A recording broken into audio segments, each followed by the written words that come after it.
ఓం శ్రీ సాయిరామ్. ఈరోజు మంచి మాట. మనం జీవితంలో భూమి మీదకి దేనికోసం వచ్చాము అన్న విషయాన్ని వివరిస్తూ ఈ చిన్న నీతి కథ. ఒక ఊరిలోని ముగ్గురు స్నేహితులు సరదాగా ఫారెన్ చూడడానికి వెళ్ళారు.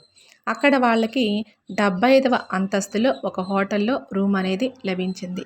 హోటల్ యజమాని వాళ్ళకి తాళాన్ని అందజేస్తూ, రాత్రి 11 గంటలు దాటితే లిఫ్ట్ అనేది వాడకూడదు, మేము లిఫ్ట్ క్లోజ్ చేస్తాము అన్న చిన్న కండిషన్ మీద వాళ్ళకి తాళాన్ని అందజేశాడు హోటల్ యజమాని.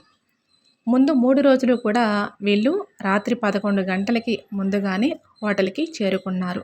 4వ రోజు వెళ్ళిన చోట వాళ్ళకి ఆలస్యం కావడం వల్ల 11 దాటిన తర్వాత హోటల్కి వెళ్ళాల్సి వచ్చింది. అక్కడికి వెళ్ళిన తర్వాత లిఫ్ట్ అనేది క్లోజ్ చేయబడింది. వేరే గత్యంతరం లేక వాళ్ళు మెట్ల దగ్గరే కూర్చుండిపోయారు. అందులోని ఒక స్నేహితుడు, మనం రాత్రంతా ఇక్కడే కూర్చొని ఉండే కన్నా మన ఓపిక పట్టి మనము మెట్ల ద్వారా పైకి వెళ్ళినట్లయితే కనుక ప్రశాంతంగా పడుకుంటాము అని ఒక స్నేహితుడు సలహా చెప్పాడు. దానికి వాళ్ళు సరేనని సరదాగా మాట్లాడుకుంటూ నడుచుకుంటూ మెట్లు అనేది ఎక్కుతున్నారు.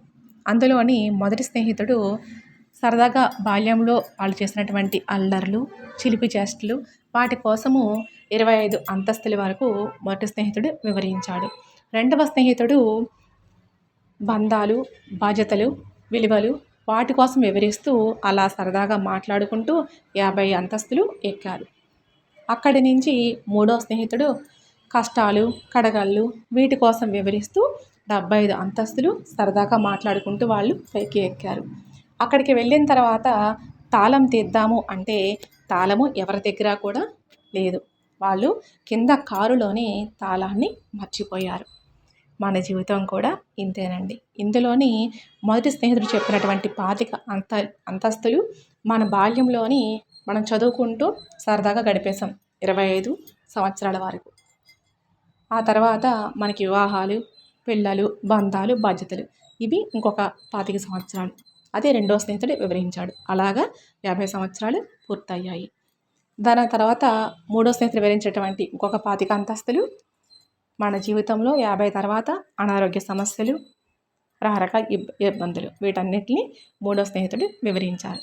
ఇక్కడ మనం 75 సంవత్సరాల వరకు చేరిన తర్వాత మళ్ళీ మనము అంటే మనం దీన్నైతే కోల్పోయామో దానికోసం భగవంతుడు మళ్ళీ మనకి అవకాశాన్ని ఇచ్చి, నువ్వు మళ్ళీ కిందకి పంపిస్తున్నాను మనం తెలుసుకోమని కిందకి పంపించాడు అనుకోండి, మళ్ళీ మనము మన జీవితంలో ఎన్ని కష్టాలు మనం ఓర్చుకొని ఈ స్థాయికి వచ్చి ఉంటామండి.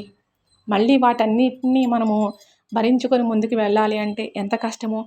అంటే 75 అంతస్తులు దిగిన తర్వాత మళ్ళీ ఎక్కేంత ఓపిక ఎవరికన్నా ఉంటుందంటారా? ఒక్కసారి ఆలోచించండి.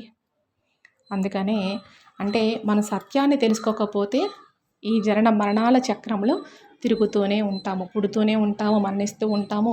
రకరకాల జీవరాశుల్లో మనం పుడుతూ రకరకాల బాధలు పడుతూ అనుభవిస్తూనే ఉంటాము. సాయిరామ్.